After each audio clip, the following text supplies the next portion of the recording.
Good morning, good afternoon, good evening. So today we are going to discuss The Last Girl, one of the very intense books we have ever read. I think it must have affected all of us in a big way. More of it from Ajay and other reflectors. Before that, we have two birthday boys. Fortunately, this time both of us are with us, Arvind Meyer and V.S. Sriram.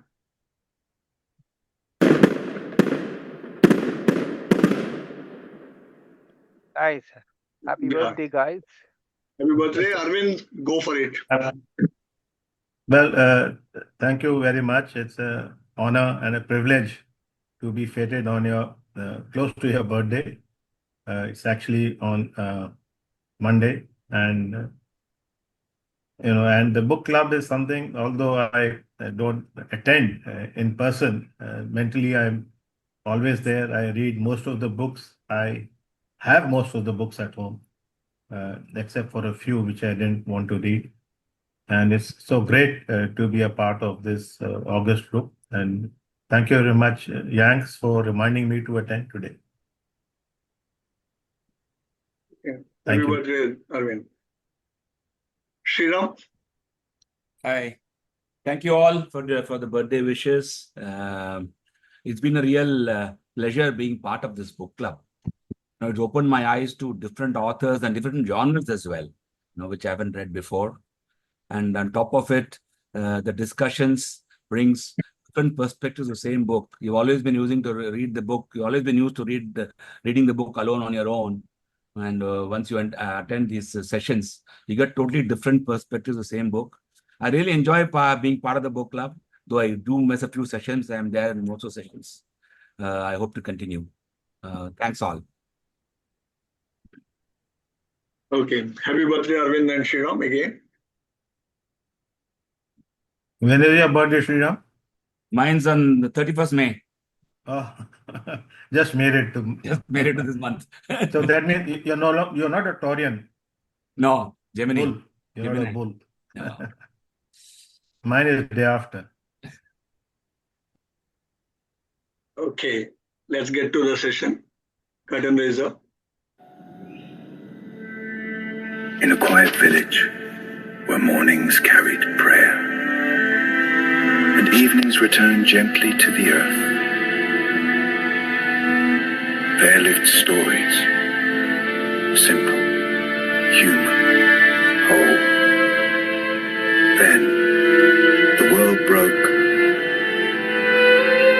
not with warning, but with fire, with silence, where voices once lived.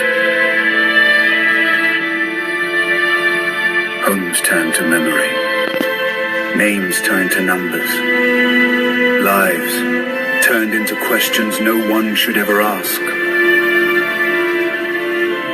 But even there, where darkness tried to write the ending, a voice remained. Not just one voice, but many, carried by one woman who refused to disappear. She walked through pain, not to relive it, but to make sure the world could never ignore it again. They tried to silence me, but I found my voice. That voice, there are thousands more, unheard, unwritten, unforgotten. This is not just a story of suffering. This is a story of witness, of courage that stands when everything else has fallen.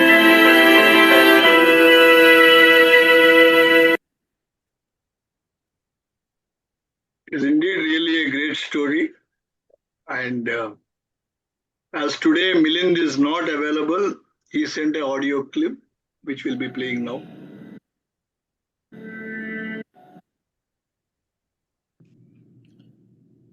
Let us all listen with intent and without interruption. First, a masterful summary by our ROM for today, Ajay, followed by 4 intense reflections by Rama, Shankar, Suresh, and Saida in that order. Enjoy. Yeah, before Ajay starts, Ajay, today we'll not have Trivi with us because Anu had a fall. And so his part of the reflection, one of you or any volunteer can do, you decide on that. And Saida is in London as we speak. It's 3 o'clock in the morning. So she said she will try to join. In case she doesn't join, one of you again have to speak. Yeah, Saida also sent me a message because they had a remembrance ceremony for this son. I think it was his birthday, and she said that she has to take a tablet and go to sleep, so she won't be up. Go ahead, Okay. Ajay. You want to start Yeah, up? I'm happy. I'm happy to volunteer for Shankar's thing because it comes right after. Okay. So I've So- not read it, so that's the only part. I'm just going what Milind said. It has sort of synchronizes with my piece. Okay, that sounds good. And if maybe any of the ladies can do Saida's segment, that'll be great. So for the last girl, I think Milind, because I was slightly busy in India, picked the reviewers, and when he picked the first reviewers were excellent reviewers, as we will see. They were all male, so I told Rama that while the reviewers were good, I still want a female representation. So they were, and his reason for not choosing a female representative was that a lot of them had recently done an ROM or a reviewer's job. So finally, I reached out to Saida, and she volunteered to come on board as a 4th reviewer, and she's written a review, but she's busy in UK with the personal family function, so she's apologized. So she won't be on, but she's got a review, and if one of the ladies can do that, that'll be great. Otherwise, we'll have another male voice picking it up. I would like to propose Monty. If she's willing, absolutely. Monty, thank you. Yeah, I'm fine. I haven't read it, but the script will be there. That's fine. I will. Yeah, it is, and it's not a huge script either, so but That's it's good. Yeah, and apologies for getting late. I was just thinking on the hour rather than on the half hour, so that's why I was hanging around before I dialed in. So thanks, Monty, for letting me know. that's okay. So because I wanted to sort of do a mix of audio visual, I've canned most of the presentation. So without taking too much time just speaking here, I'll ask Yanks to start the canned presentation. That's probably the best way to go. Thank you.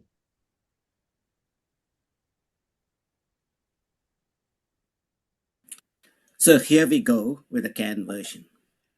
My theme for this month was focused on women, specifically those who had the courage to challenge injustice and defend human dignity.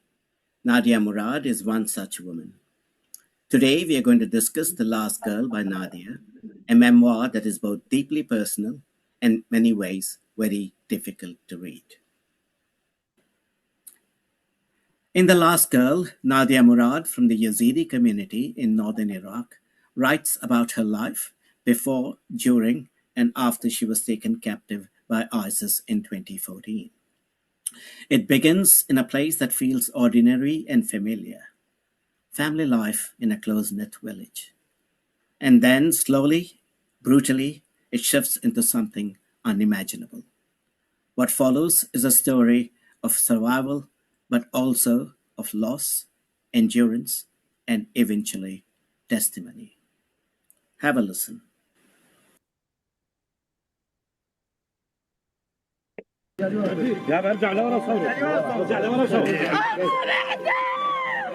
Nadia Murad is a Nobel Peace Prize winner, a campaigner, and a survivor of the Yazidi genocide. It's been 10 years since she was taken captive by the Islamic State in Iraq, and thousands of her people were massacred. But since she's escaped, she's been campaigning relentlessly for victims of war, lobbying governments, top politicians, and even Hollywood celebrities. The book is not about just one person's story. It's the story of an entire community that was targeted and almost erased in what has now been recognized as a genocide. But even within that, the book is not only about what was taken away, it is also about what refused to disappear: memory, identity, and the will to speak. And what stays with you is what happened to the Yazidis in 2014. This BBC documentary captures it vividly. In 2014, the Islamic State took over northern Iraq and persecuted any community that refused to convert to its extremist idea of Islam. But they saved a particular brand of cruelty and hate for the Yazidi religion and people. When they attacked Nadia's village, they murdered her mother, 6 of her brothers, and many more men in her family. They took younger women and children captive. The boys were indoctrinated into ISIS, while the women and girls were used as sex slaves, sold from man to man, raped and gang raped repeatedly. One of the most striking aspects of the book is its focus on relationships and community. Key figures such as Nadia's mother, her brothers, and her young niece, Catherine, represent the deep familial bonds that are ultimately destroyed by the genocide. At the same time, many individuals in the memoir remain unnamed, particularly captors and helpers, which reflects both the chaos of her experience and the way victims were stripped of identity. Nadia's story also highlights the tension between silence and speaking out. Initially, there's a strong sense of fear, shame, and cultural stigma surrounding her experiences. However, as the memoir progresses, she transforms from a victim into a global advocate. This transition is crucial to understanding why she was later awarded the Nobel Peace Prize. Each of our reviewers today have a different and unique outlook on the book, and that illustrates how thought-provoking the book is. Rama Rao's review brings us closest to Nadia's lived experience. It focuses on the sharp contrast between her peaceful childhood and the violence that follows it. Shankar's review steps back a little. It places her experience within a much wider frame of human history and asks what her story tells us about violence, belief, and humanity itself. Suresh Nanda's review returns to the memoir itself, but sees it as something more than the story of survival.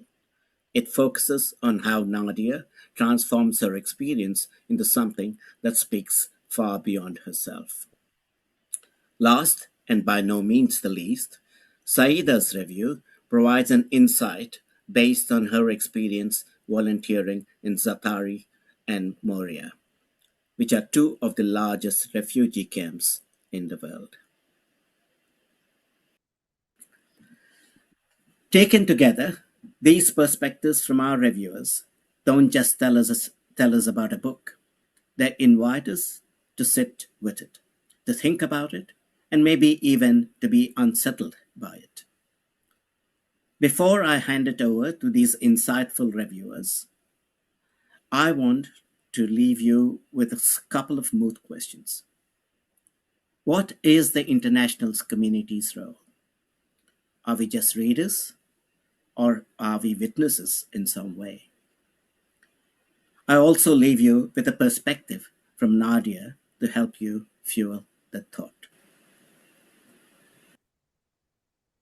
For example, when it comes to justice and accountability for survivors of ISIS, we have a lot of evidence that were collected, testimonies by a UN team that was supported by the international community. But years later, there is a lack of political will and funding and expertise for this group and for many families who have suffered in the past almost 11 years and not found closure. And the lack of justice is just, devastating for many survivors. Justice has been delayed over and over again. Thank you, and over to our reviewers.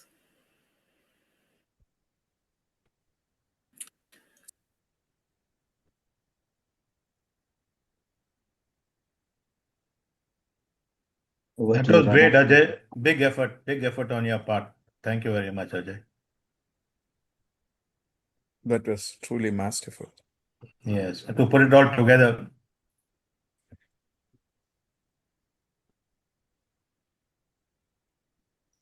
Yeah, Rama, you can start. I thought you'll run the slides. I can pull it up if you need. So hi guys,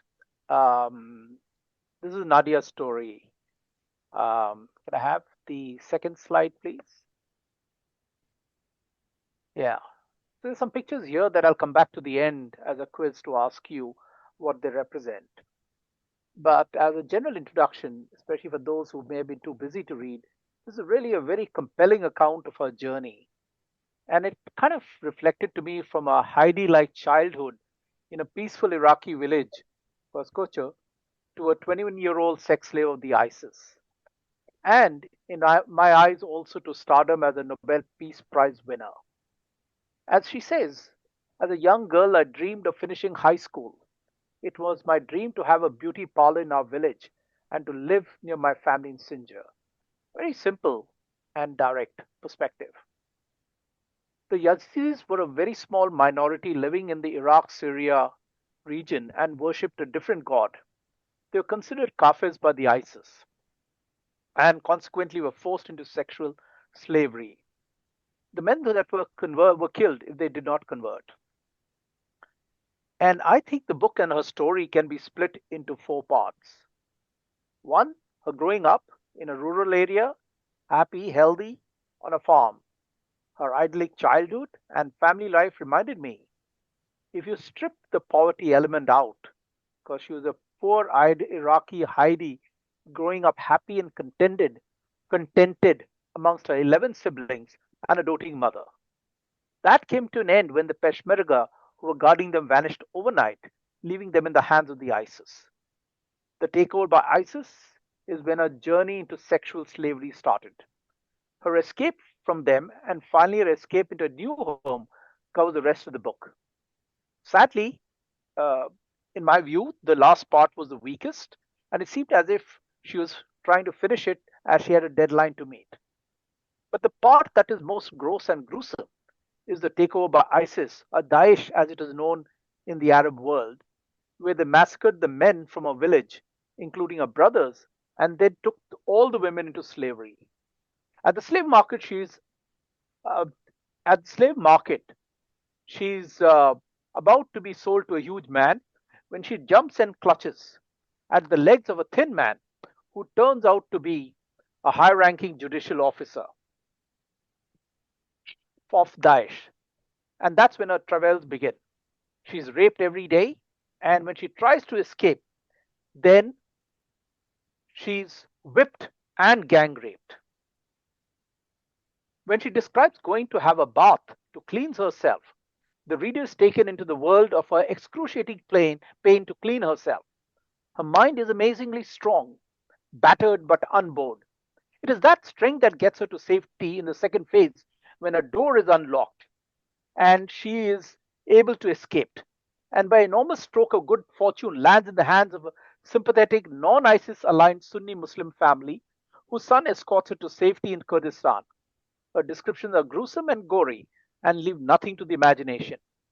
I suspect we are reading a sanitized version as the bloodthirsty nature of ISIS is well known, which is why I've been baffled by the young girls from UK who ran away from home to join ISIS, and why about 50,000 or so ISIS refugees are still imprisoned in a desert camp with nowhere to go and no one ready to accept even their citizens.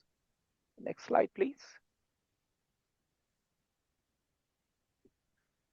From a religious perspective, the ISIS claimed that the Yazidis were outside protected religious categories, using selective readings of early texts to justify their sexual slavery and trafficking.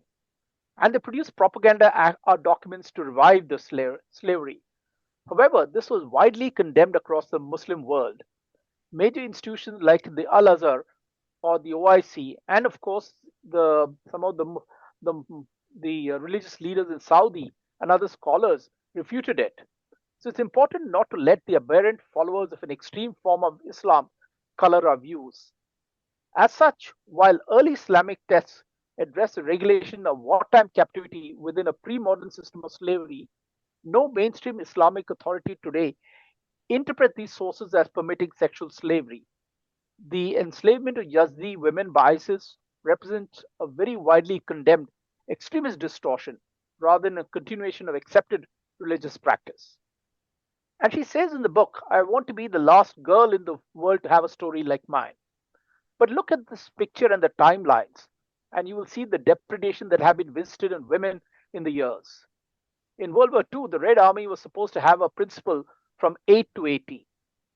If you look at even in the Congo, and Dr. Mukwege, I'm mispronouncing his name, has written papers about the sexual assault of kids less than 5. But if you look at this in terms of a Venn diagram, it is not religion, it is not power, it is not politics. It is men that are at the center of this.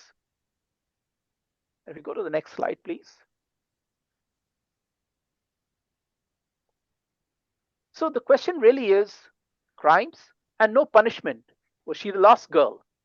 About 15 years back, I was in Nuremberg and visited the town hall where the Nazis were held accountable for the Holocaust. Watching the movie Nuremberg really brought that into sharp relief. The question is, why didn't the world set up a war crimes tribunal to hold the ISIS accountable? And at the end, I really wondered whether her story would have been well heard if she had not been adopted by a Western audience, not the least by Amal Clooney.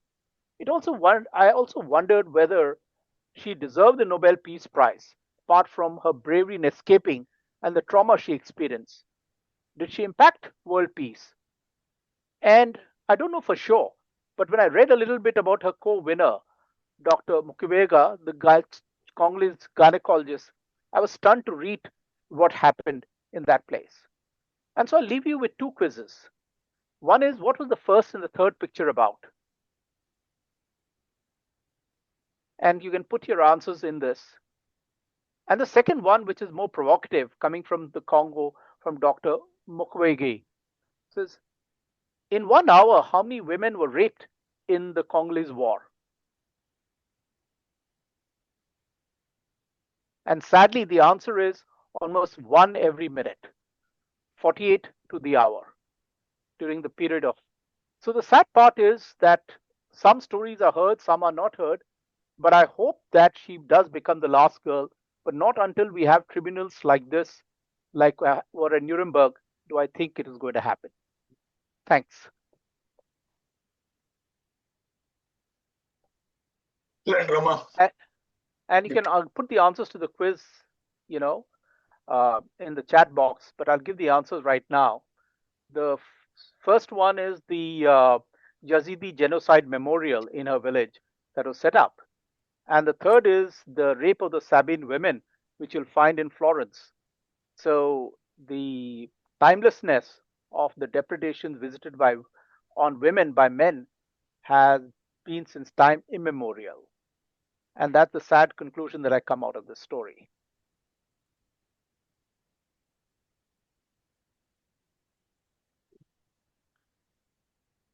Thank you, Rama. Thanks. Now we'll move on to Trivi. So, Rama, you want to continue? Yeah. I'll read it. Now, I don't have the wonderful baritone voice of Trivi, but let's go. The Last Girl is a very distressing and depressing read of Nadia's true life story of abduction, enslavement, and rape by ISIS militants in northern Iraq, and her subsequent escape from captivity to tell her story. The first phrase that came to my mind while reading a horrific story was Robert Burns' famous quote, "Man's inhumanity to man." Although Nadia is horrifically persecuted and abused by Sunni Muslim ISIS members for her Yazidi ethnicity and religion, my first reaction was not to point the finger at Islamic fundamentalist beliefs, which drove ISIS operatives' inhumane behavior and inexcusable cruelty, but instead to reflect on all the various times in human history There are fanatical religious and either tribal beliefs have driven human beings to commit heinous crimes against humanity. For example, just in the 20th and 21st century, we have the Holocaust of the Jewish people, the horrors of partition in the Indian subcontinent, the Serbian, Croatian, and Bosnian atrocities, the Hindu-Muslim riots in Gujarat, Kashmir, and elsewhere in India, the Israeli and Palestinian atrocities in Gaza and southern Israel, the Turkish-Armenian genocide, the ethnic cleansing of Rohingya Muslims by Buddhists, and the Tamil and Sinhalese civil war in Sri Lanka. You can go to the next slide, please. In each of these situations, there has been ethnic cleansing, systematic mass murders, and or rape and inhuman bodily desecration of people based on their religion. The list of conflicts is long and every single religion is culpable. Humanity against inhumanity. I also reflected deeply on the role of Nasser and his family. Their humanity, their compassion, and the risks that they took to protect Nadia and transport her to safety in Kurdistan. When Nadia's story was publicized by one of the Kurdish political movements, Nasser's family had to bear and endure the subsequent pains. However, Nasser stated that anyone with a bit of human kindness would have done the same thing. In other conflicts too, there are examples of individuals and groups showing their humanity and helping persecuted victims. For example, after witnessing the cruelty of an SS officer, industrialist Oskar Schindler protected and saved 1,000 plus Jewish people, employing them in his factory and risking his personal safety and his wealth. See Schindler's List. Likewise, we have thousands of partition stories where victims recount how their friends and neighbors from the other religions saved and protected and helped them to reach safety. The next. Academics, secular versus religious atrocities. Academics who study these conflicts have drawn a distinction between religious and secular, non-religious atrocities. The South African apartheid was a horrible atrocity committed because of ethnic, not religious differences. The Hutu-Tutsi violence in Rwanda is another example. In both of these situations, political leadership pursued a truth and reconciliation path, which has to some extent mitigated the pain from the violence of the prior period and allowed the communities to coexist. The state-sponsored secular genocide in Cambodia resulted in over 2 million casualties. After the Khmer Rouge regime ended, Cambodia pursued retributive justice tribunal on the perpetrators of the violence rather than a reconciliation commission. They also created the Choeng Genocidal Center in Phnom Penh as a memorial. Japan has wrestled with coming to terms with the atrocities that their imperialist colonial rulers committed in the Korean, Chinese, and other populations. There are protests when Japanese leaders visit or send ritual offerings to the Yasukuni Shrine, which also serves as a war memorial. In Seoul, there is a Statue of Peace, which serves as a memorial to the comfort women. The future is peace and reconciliation. I will end on a positive note exemplified by the recent book, The Future is Peace, written by Aziz Abu Sarah and Mao Zedong. Mao, whose parents were killed by Hamas on October 7, 2023, concluded that he will not seek revenge. Instead, he has joined forces with Aziz, a Palestinian advocate of reconciliation. On The Daily Show with Jon Stewart, Mao Zedong stated his choice is to pursue peace or revenge, emphasizing that his goal is to change the future rather than focus on the past bloodshed. Dialogue is the only way to build trust and reconciliation so that humanity can coexist peacefully. Very, very nice. Rama, Very first. yeah, I think you've done an excellent job. Trivy will be happy. Thank you.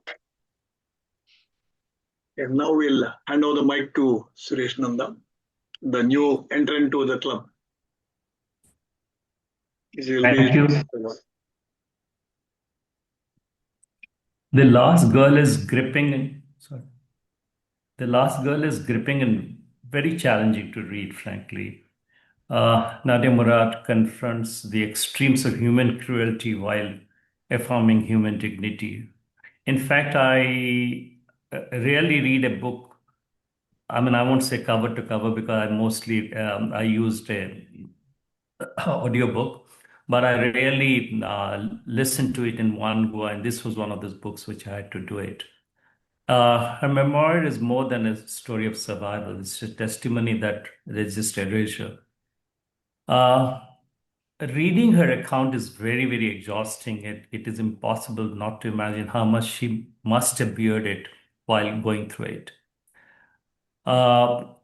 Much of her Nadia places her experience with the broader systemic violence inflicted by the Yazidis. ISIS assault was ideological and deliberate. Men were separated and executed, while women and girls were enslaved and sold as abaya.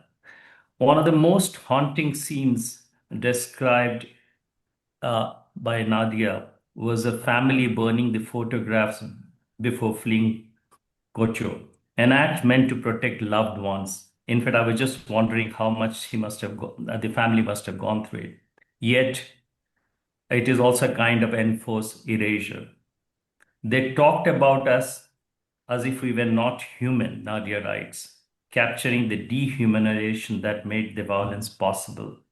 This was not random brutality. It was an attempt to destroy identity, culture, and continuity.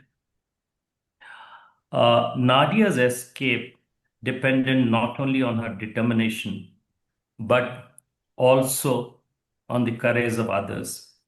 After she fled her captors, Hisham and his wife Maha sheltered her. Nadia, in fact, became quite worried. She didn't have confidence with them, assuming that they were safe because, that is, Hisham and his wife were safe because they were Sunni and could blend in.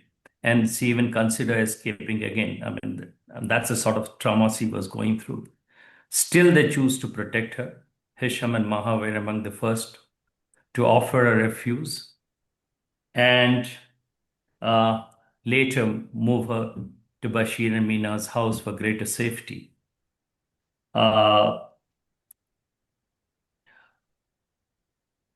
Together with Nashe, they helped her to secure a fake identity card to support her escape. In fact, one of the most thoughtful things, what I would say, where I think the religion didn't really make any sense, and I think the differential didn't make sense, is this sort of help she got from this family. Mina also took further risk, including taking Nadia to a local hospital. Nashe's role was especially very pivotal. It literally amid terror, and he chose moral courage. He posed as Nadia's husband. In fact, many exchanges during the escape, he literally tried to look like Nadia's husband and they gave her a Sunni Arab identity as she could pass as his wife. He guided her through multiple ISIS checkpoints, answering questions calmly while she maintained the disguise. The first checkpoint even displayed her photograph, which I think Nadia was trying to avoid. His actions, that is, challenge easy assumptions about the sectarian identity. He put his own safety and his family at risk because of those compassion over fear. Nadia extends these acts of rescue into a global mission. By recounting her ordeal and honoring those who helped her, she highlights how ordinary people can shape history. Through her address to the United Nations, her Nobel Peace Prize, and the founding of Nadia's initiatives, she transformed personal trauma into advocacy for survivors of sexual violence. The memoir closing chapters stress Nadia's path from survival to global advocate. Her declaration, "I want to be the last girl in the world," with a story like mine, captures both her personal resolve and her wider purpose. By speaking out, she helps ensure that her family, her community, and their dignity are not lost in silence. Overall, the memoir exposes the fractures that emerge when societies are divided by religion and ethnicity, and it shows how power can be used to exploit the vulnerable.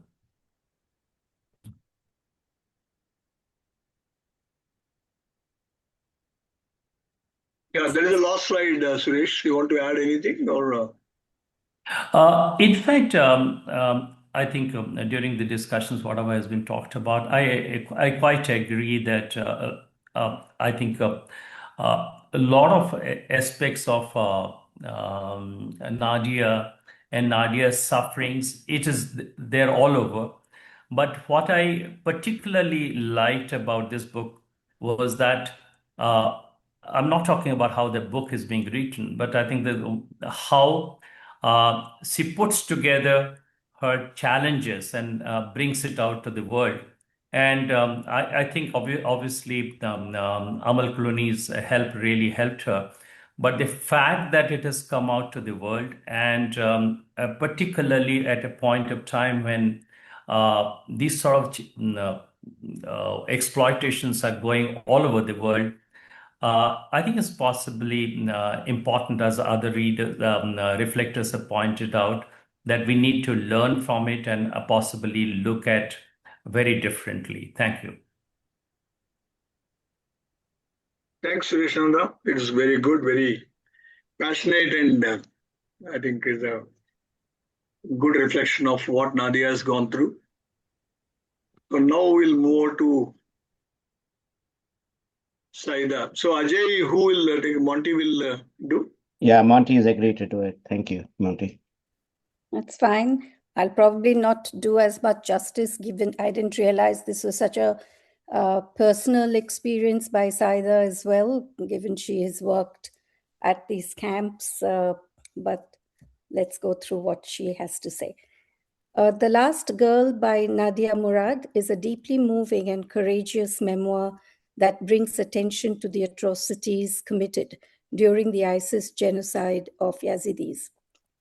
Murad's narrative is both intimate and terrifying, tracing her life from a peaceful childhood in a Yazidi village to the unimaginable trauma of captivity under ISIS. What makes this book especially powerful is its clarity and restraint. She does not sensationalize her suffering, but instead presents it with dignity and purpose.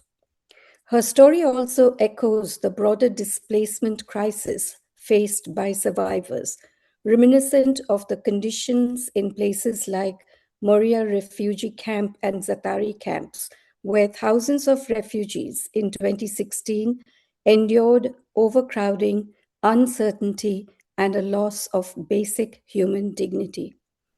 By connecting individual trauma to collective suffering, Murad's voice not only illuminates the brutality inflicted on Yazidi women, but also underscores the ongoing struggles of refugees worldwide, emphasizing resilience, survival, and the urgent need for justice. I served in Zatari camp in 2014, 2015, and in Moria camp in 2016. Moria camp used to be a jail which was used as a refugee camp in Lesbos Island in Greece. I was there with my daughter and a niece. In camp, volunteers took care of the refugees who arrived in boats. These boats arrived mostly at night, and the rescuers were ready for them at the shore with blankets, food, baby bottles, and other supplies. Next. I remember seeing a pregnant woman who had just arrived, was having labor pains. We assessed her in a van and were able to send her to hospital. Among many things, I learned that these people, despite leaving everything behind, were happy that they made it alive and have their family with them. I want to bring your attention to the refugee camps across the world. UN does not do enough. They just put tents for them. Food is prepared and provided by volunteers. People from all over the world come to actually volunteer. Believe it or not, I saw most volunteers are from America and UK. I met ophthalmologist, hematologist, dentist, social worker, etc. We were very busy all day and night. We treated patients as well as cooked, cleaned, made beds for them, and distributed formula to babies, talked to people, hugged them, and shared information with them. My plea to all of you is to raise awareness and support refugees with monetary donations as well as your time. Coming back to Nadia Murad, interestingly, she never has uttered a word against the genocide in Gaza, and neither did Malala Yousafzai, who is human rights activist. I would add that Amal Clooney, who is a human rights lawyer, has never condemned Gaza genocide. Very, very hard hitting and something to take home. Thanks, Monty. I think that you've done a very good justice to what Saida wanted to say. Yep, and Yeah, her I agree. experience must have been quite something. Yep. Yeah, going through the reviews as they came over after the book, I mean, not only were the perspectives so varying, they were also very thought-provoking personally. So I did a lot more research on Nadia and her work, as well as, of course, the criticism that's been reaped on both by Saida and Rama in terms of the fact that whether she's really deserving of the Nobel Peace Prize. I thought that was quite a bit of a moot point to discuss amongst the group because she didn't speak out. I mean, a lot of people don't speak out because they can't. They're not in a position, but she used the position to speak out, even if people like Amal Clooney and the others helped her get the voice and prize. So it's an interesting debate to open up for the club, I think, for the views. There's so many diverse views that Shankar, Rama, Saida, and Suresh, of course, has pointed out that where is humanity, where is inhumanity within this whole context of the book is a very interesting topic. So with that, Yanks, I'll open it over, I think, for the debate. Thanks, Ajay. I think like you raised a lot of questions and points. Let us hear Million's last words, and then after that, you can conduct the open session. That will be good to discuss various points that have come out.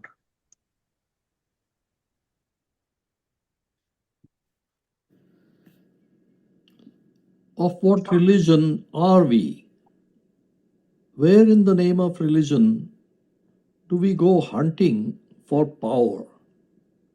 Where in the name of religion do we see man's inhumanity to man? Where in the abuse of religion do we see what it ignores, often hides?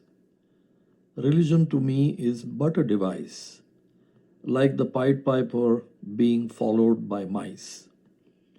And so the poem which follows, in praise of that which religion often defeats. It's written by a poet, playwright, indeed a guiding light in Indian literature, was awarded the Sahitya Akademi Award in 1974, the Jnanpith Award in 1987, and the Padma Bhushan in 1991.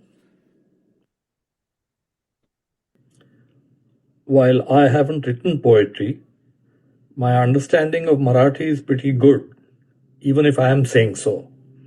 And my brother Umesh has refined it even more. So here is my sincere attempt at translation. To believe or not to believe, not for me this dispute. After all, God isn't waiting for my pursuit. For those who want her, she is there every breath.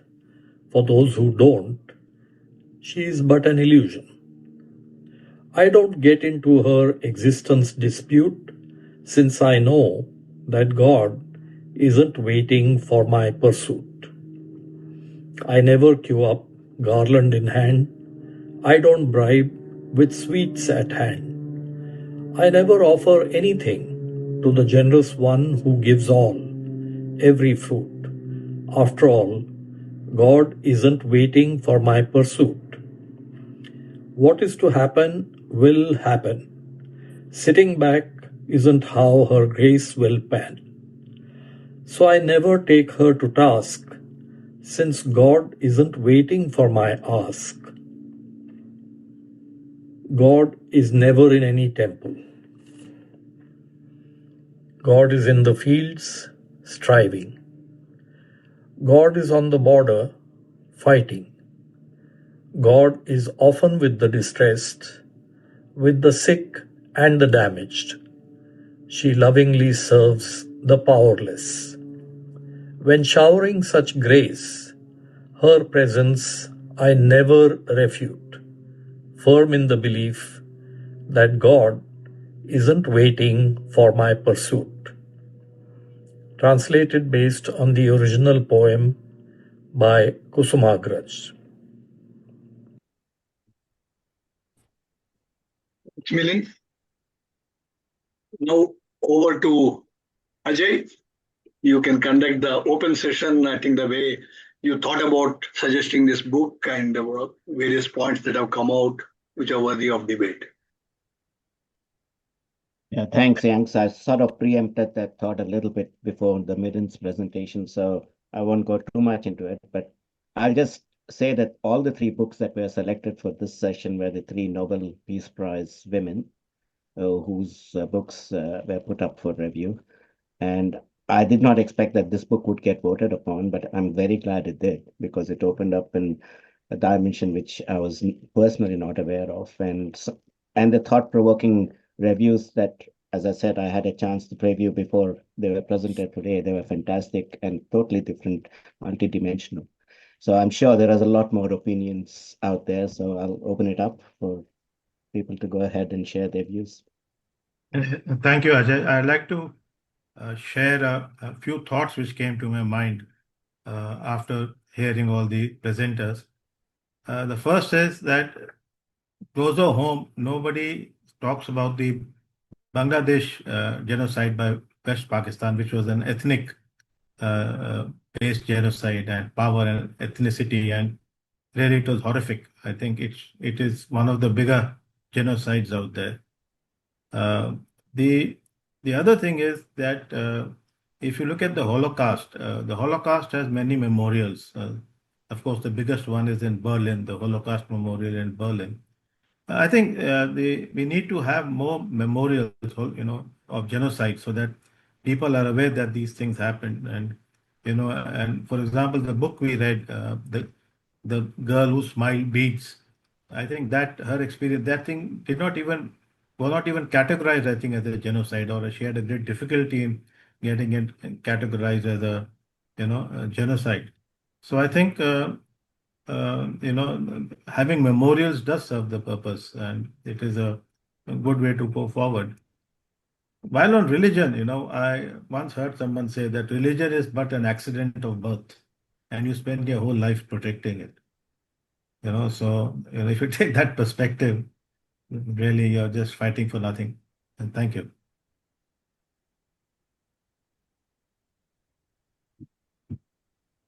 Thanks, Arvind. Rama, you want to I would say? like to. Rama raised a hand. After that, Abdul can speak. Okay. Rama, you are on Anjali as mute. well. I raised my hand by mistake. No. Sorry about Okay. that. Yeah, Abdul, go ahead. Okay. One comment and one question to all of you. My first comment is this. If there is a God, and I've never been sure about that, I would like that God to protect me. I see no point in people fighting on behalf of their God. If God is that helpless, that God isn't worth worshipping. My bigger question to all of you is our silence an act of complicity? Is it an act of cowardice, or is it an act of indifference when such things happen around us? Yeah, you asked a excellent tough point. question, but I think before others react, let's hear what Anjali has to say. Then we'll come back to that. Thanks, Yanks. I just wanted to build on what Arvind said about the memorials. Ishan and I visited Vietnam, and there the museum was a testimony, many of you may have seen it, to the atrocities committed by the US Army. Everything was documented. It was shocking to me. I had never, even though I had read a lot, I was alive, I was a young child during the Vietnam War. The museum brought the atrocities home to me in a way which I had never really understood earlier. What also came through was the forgiveness of the Vietnamese people. So I think having the memorial and being able to make sense of it is very important. In the Holocaust memorials in Germany, the documentation is available, but the interpretation and the understanding that the Vietnamese had displayed in their museum was missing. And that I find in the Holocaust museums around the world, including in the United States. It only focuses on the atrocities and a few people who have helped. But unlike the Vietnamese, who show the compassion of the Vietnamese people towards their perpetrators, that is just one reflection that Ishan and I both had when we went to Vietnam. And I think what Abdul said is also very, very important, that why do we keep silent? Is it cowardice? Is it indifference? It is really very, very powerful, Abdul. Very powerful. What worries me is that in this new world where there is so much violence, are we becoming not indifferent, but sort of used to the violence? See, when we were growing up for many years, there was peace. So any violence used to shock us. But now the fact that every morning there's a bombing, have you become sort of accepting that this is the way things are going to be? So thanks, Abdul, for looking at the motivations behind our silence. So, Yeah, Anjali, sorry. Go ahead, Arvind. Yeah. Yeah, so Anjali, talking of memorials, I did get the chance to visit the genocidal memorial in Phnom Penh. And it is the way it is presented, gory and horrifying, and it is not as sanitized as the Holocaust museums one sees across the world. But yes, and that is the atrocities committed by the Khmer, the Khmer Rouge, the killing fields, and there are many memorials across Cambodia. I mean, dozens of them, but that is probably the most central and the most horrific one. The Cambodian genocide is the only example in history of what is called auto-genocide. Normally, genocides are done by one set of people against another set of people. This was one country, one ethnicity, one religion, and they still committed genocide. That was for power, the Khmer. It was for basically political power. Yeah, Rama has raised the hand. Yeah, what I would like to just point out in all the genocide memorials, it goes back to what I was talking about, that it's still oriented towards man, by man, for man. There aren't any memorials, and I like the point made earlier that you really need some of these memorials of women who have been assaulted. Like when I was researching for this, what stunned me was that in the Democratic Republic of Congo, which I alluded to, there were 6 million people who died, which is just roughly the point about the Jewish Holocaust that took place. But the Holocaust memorials are also, in my limited view, oriented towards never again. But it's more in terms of design for retribution, that we don't forget so that this retribution is visited. But there are no memorials really that take place when the weaker people are wiped out, and whether it is in Eritrea or Bosnia or in Bangladesh. And that is something that is not religion dependent. It's also done because of the patriarchal power or the feudal power that exists right across societies. And that is something that we've got to find a way of tackling. And to that extent, that's the reason why I thought that if people in Bosnia were held accountable, it was because of the International Criminal Court. If the Nuremberg Court held people held them accountable, then only did punishment for the crimes follow. And absent that, it just gets swept under the carpet, sadly. So, Rama, I think your Venn diagram is very effective. I think you're really captured. And I think the power equation is indicative of weaker people getting neglected. I think it was a very good point you added to the table. Now, in Monty, we can hear what she wants to say. I was just thinking about Abdul's question about why do we stay silent?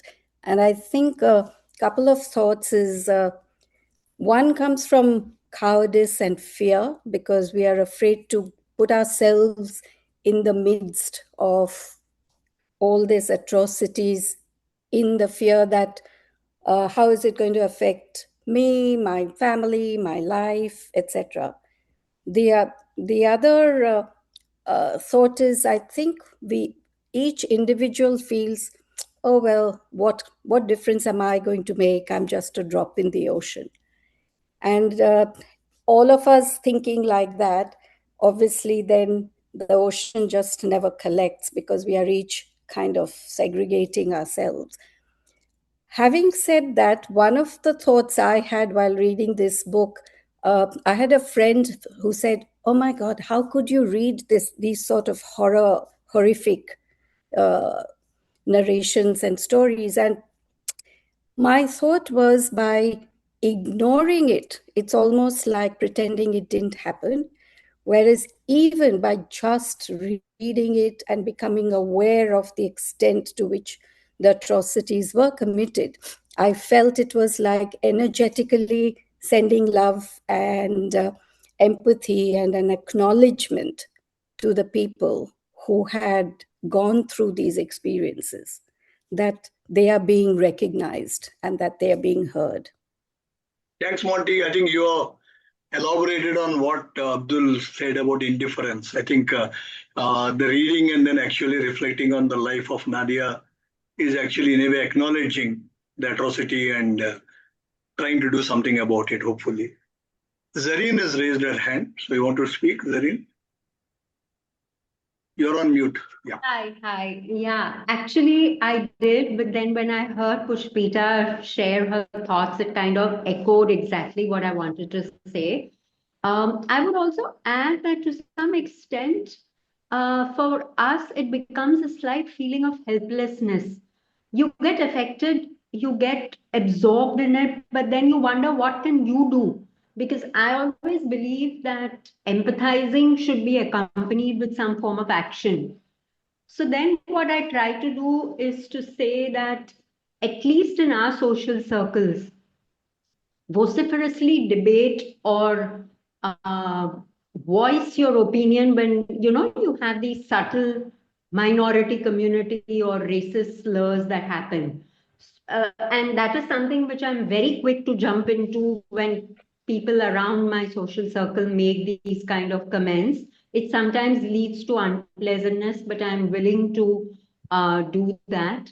And also, in our own way, is there a way by which we could set the record straight? For example, I know that in the case of gender bias, education and creating awareness amongst the women is one of the most powerful ways of overcoming that. Because while a lot of people say that it's the men who need to be changed, I agree with that. But it's the women who need to really fight and stand up for themselves. And education and awareness both create that force for the women. And once the woman decides to stand up for her rights, the community really respects her or accepts her. So Pushpita, I really echo your thought in terms of always doing empathy, but I also feel at the same time in our own social circles, if we can vociferously debate on this whole that religion somehow seems to have in the discussions that we do. Thanks. Thanks, Zareen. I think the two ladies, at least I know, Zareen and Vinita, who are always been vociferous in expressing their views. And in any social gathering we have, they really believe in certain things and they articulate. Whereas we, at least speaking for myself, we try to be moderate, politically correct, and or keep quiet. I mean, the indifference, as what Abdul said. But I think I appreciate that these ladies, they really speak out, whether other people like it or not, and what they believe, and they try to bring in some sort of a closure to some of the issues. So now, Sharath, Gautam, any of you want to pick up something from the Gulf? Okay. What about Nidhi and Span? Span hopefully is not sleeping, and Nidhi too, and Anu. No, I'm I'll not just say sleeping, something, no. gangs. Oh, sorry. Go ahead, Span. Yeah, No, go ahead. Good. I'll finish my thoughts. Go ahead. Finish your thoughts. Yeah, what I was going to do was take off where Anjali left, which is the museum in Vietnam, and exactly what thoughts that Ishan and Anjali seem to have had in the Vietnam Museum was what we had when we went there ourselves 25 years ago or so, almost, when we went there. But what stuck out during that time is when I was reading those, there was this US veteran who came by with his family to that museum. And he was explaining to his family that this never happened. These are all lots of lies. He was trying to make his voice felt with his family, telling them that all this that they put up here, that never happened. This never happened. I was there. This never happened. And that sort of takes us back to the situation which Zareen and the others were talking about, that the women standing up for themselves, or those who have been wronged standing up for themselves. I think what we've had today in society is the louder voice stands, not the weaker voice. I mean, the same thing has happened with the Epstein files. I mean, a lot of women stood up, but where is it gone? Because the louder voice still is sort of prevailing over the weaker voices.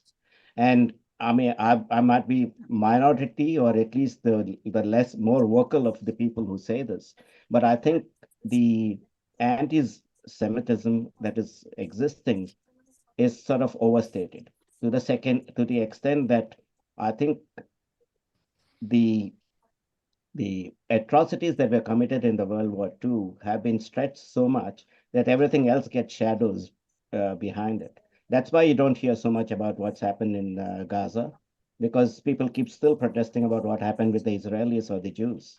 And I think that's why the louder voice prevails and the weaker voice shuts down. And that's why I sort of ended my summary by saying, what is the role of the international community? Because here, when we stand up against for the Gaza or for the Yazidis or for the Epstein victims, that's when there is going to be some impact that can happen. Thanks, Ajay. Now I'll stop the recording, but we can continue our discussion, because then we can be more free in expressing our views. Maybe I should I'll just express my add to view that after you set off the recording. comment that